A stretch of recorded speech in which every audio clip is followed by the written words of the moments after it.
Well, it seems like a... Well, Hillsborough County detectives really need your help tonight figuring out who spray painted hateful speech on businesses and homes. You see it right here, someone writing, "Kill white people," on the side of a building in a high-traffic part of Brandon. ABC Action News reporter Cameron Polam tells us the places targeted are now just left wondering why.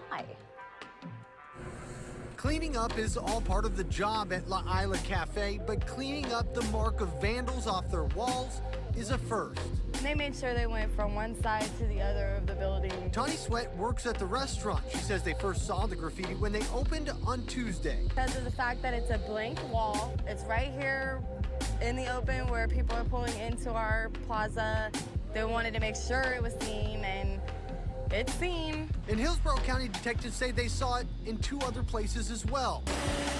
County workers quickly painted over tags that read "Kill White People" and BLM along Gorto Lake Road, but not before people who saw it shared their thoughts. It's uncalled for. There's a way to protest, there's a way not to.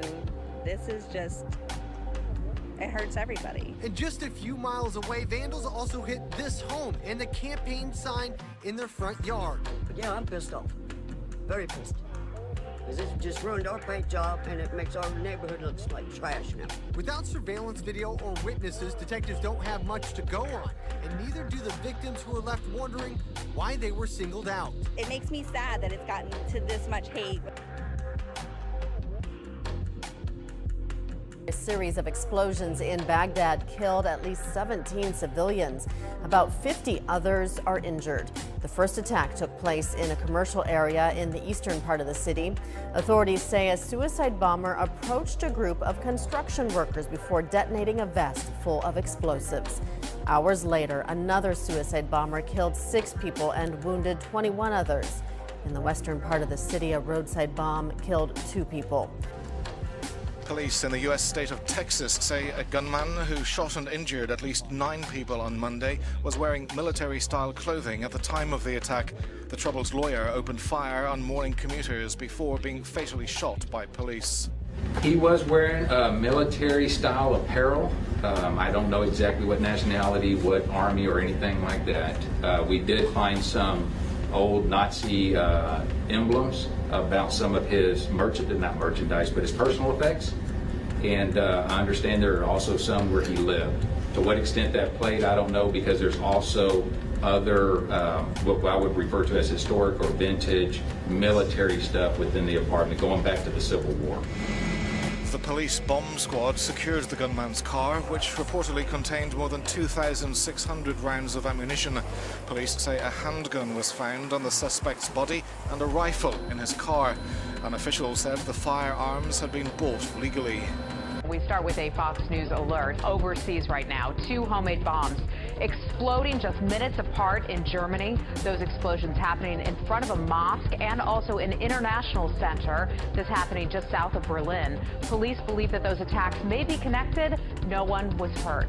All right, the T word again, terror again, fears that another attacker in a United States mall, this one who was targeting one about 35 miles north of Seattle over the weekend, well, he has ties to Turkey, and he apparently has pictures of ISIS figures. Not good. Swedish public is on edge after a shooter who injured 4 people in the city of Malmö remains at large. Here you can see the latest pictures of the police operation in the city following Sunday's shooting. Eyewitnesses say around 20 gunshots were fired, possibly involving automatic weapons. According to a recent report, Swedish security forces are failing to control the country's suburbs, with so-called no-go zones rising to as many as 55. The police are also facing a crisis, with 3 officers resigning every day. We have a major crisis. Many colleagues are choosing to quit. A drastically worsened working environment means many colleagues are now looking for other work. If officers venture into these alleged no-go zones, they may face a number of risks. The police have reportedly been targeted by verbal attacks when trouble flares in the areas. A number of incidents have involved officers being pelted with stones, while squad cars have been set ablaze or stolen. Vandalism, drug crimes and sex assaults are also reported dangers. These risks are listed on a leaflet issued by Hungary. The pamphlet claims hundreds of completely lawless no-go zones exist in Europe, especially in Sweden.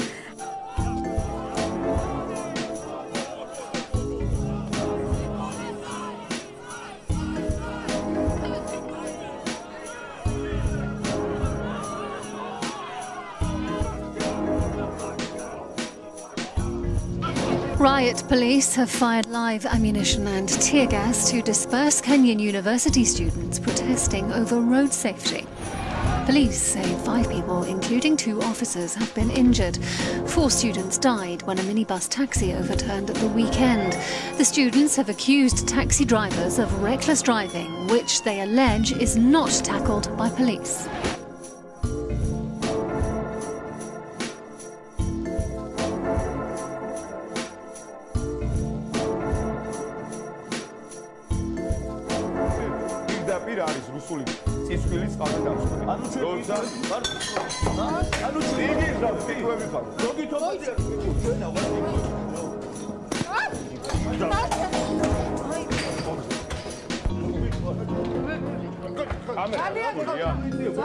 The United States is giving more humanitarian aid to Syrians. The $364 million from the United States goes to charities that give food, shelter, and medical care to Syrian civilians caught up in the civil war.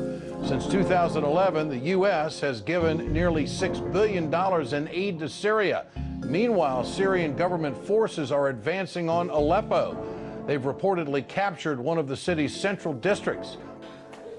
It's a shame that our fathers and mothers are killed and we can't even see them anymore.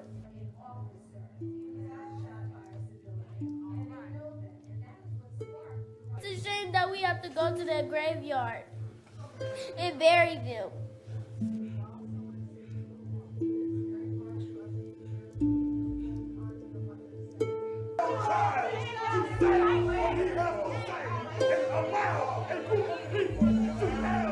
And we have tears, and we shouldn't have tears. We need our fathers and mothers to be by our side.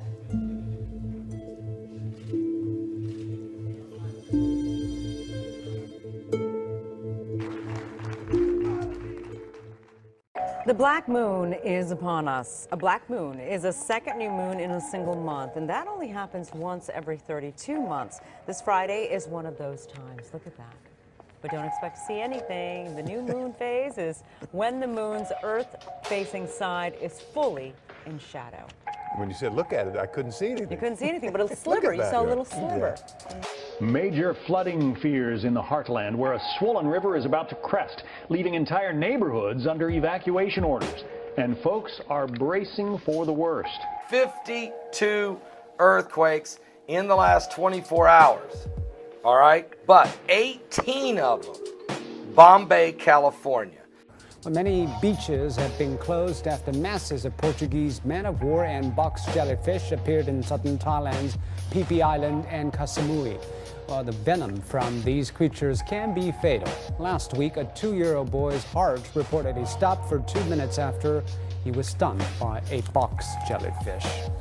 Typhoon Maggie has slammed into Taiwan's eastern coast this afternoon, packing violent winds and torrential rain. Across the island, thousands have been evacuated, schools and offices have closed, and hundreds of flights have been disrupted. Dozens of injuries had been reported even before Maggie made landfall. It's Taiwan's 3rd typhoon in just 2 weeks.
A 700-ton crane in eastern Taiwan was no match for Super Typhoon Maggie's gale force winds. The storm made landfall Tuesday afternoon. Screams could be heard as Maggie tore scaffolding down from buildings standing in its way. One young woman struggled to retrieve her motorbike.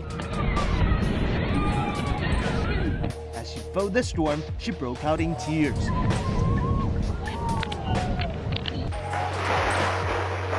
The storm toppled houses and ripped rooftops off, forcing people to flee their homes. Typhoon Maggie is due to make landfall in China's Fujian and Guangdong provinces on Wednesday. Authorities have asked people to return their boats to port and stay ashore. Rescue relief teams are ready for deployment, meaning residents are bracing for the worst.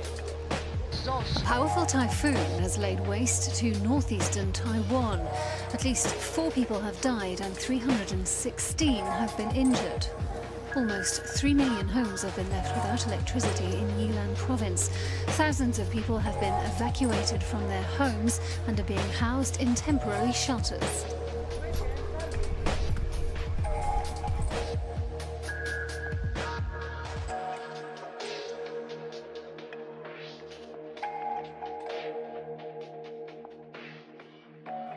Scott finally admits should have been done differently as families near the toxic Mosaic sinkhole wait for answers. Good evening, everyone. I'm Jameson Mueller. And I'm Wendy Ryan. Thanks for joining us. The governor getting an up-close look at Mulberry's Mosaic plant, even touring the sinkhole full of radioactive water by chopper today. Just hours ago, he told us residents living in the surrounding neighborhoods should have been told about that hole much sooner. ABC Action News reporter Ryan Raish has followed this story since the very beginning. He joins us live at the plant right now. So, Ryan, did the governor say why this was kept a secret for so long?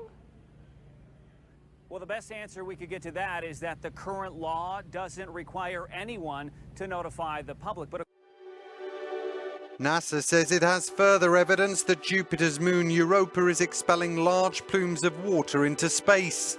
If real, the jets might make it easier to find out if microbial life exists beyond Earth. The discovery was made using the Hubble Space Telescope.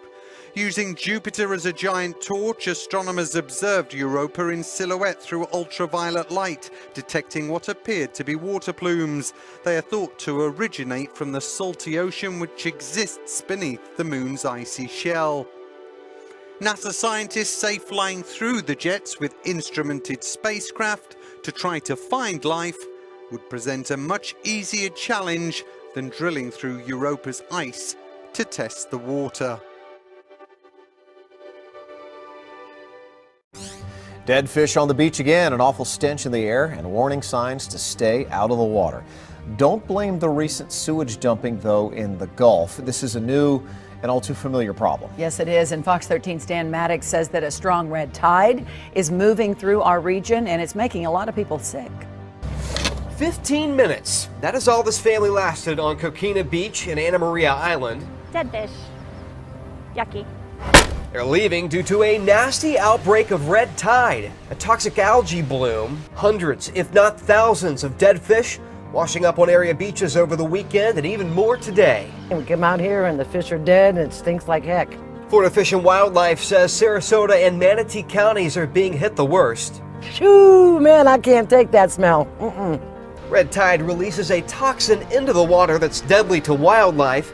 But the algae bloom also releases that same toxin into the air.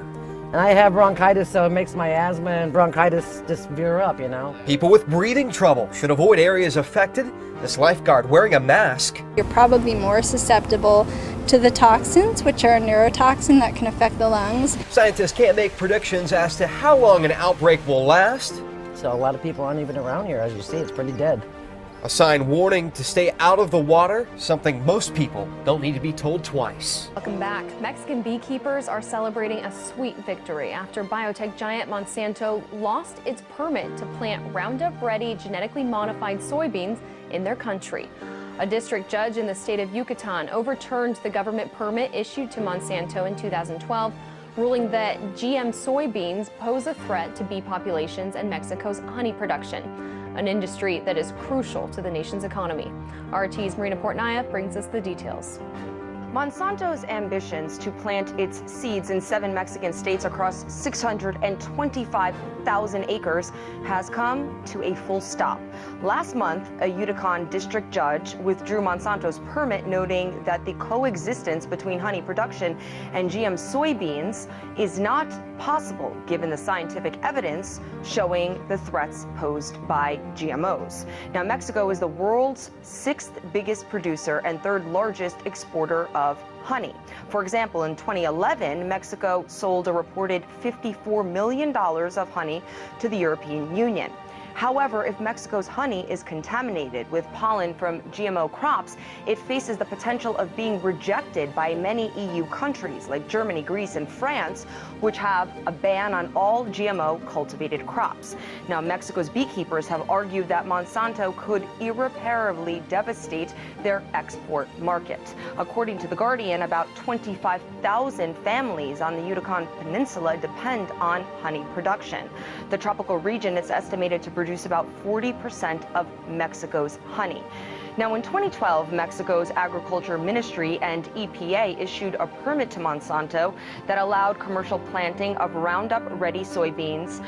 The judge that pulled Monsanto's permit ruled that government officials were constitutionally obligated to fully consult indigenous communities before making any major decisions about what is grown on their territory. Monsanto has been ordered to immediately stop planting their GMO seeds, and Mexico's Agriculture Ministry has been given 6 months to carry out proper consultations with indigenous farmers. However, this David and Goliath battle is not exactly over because Monsanto is expected to appeal the latest ruling.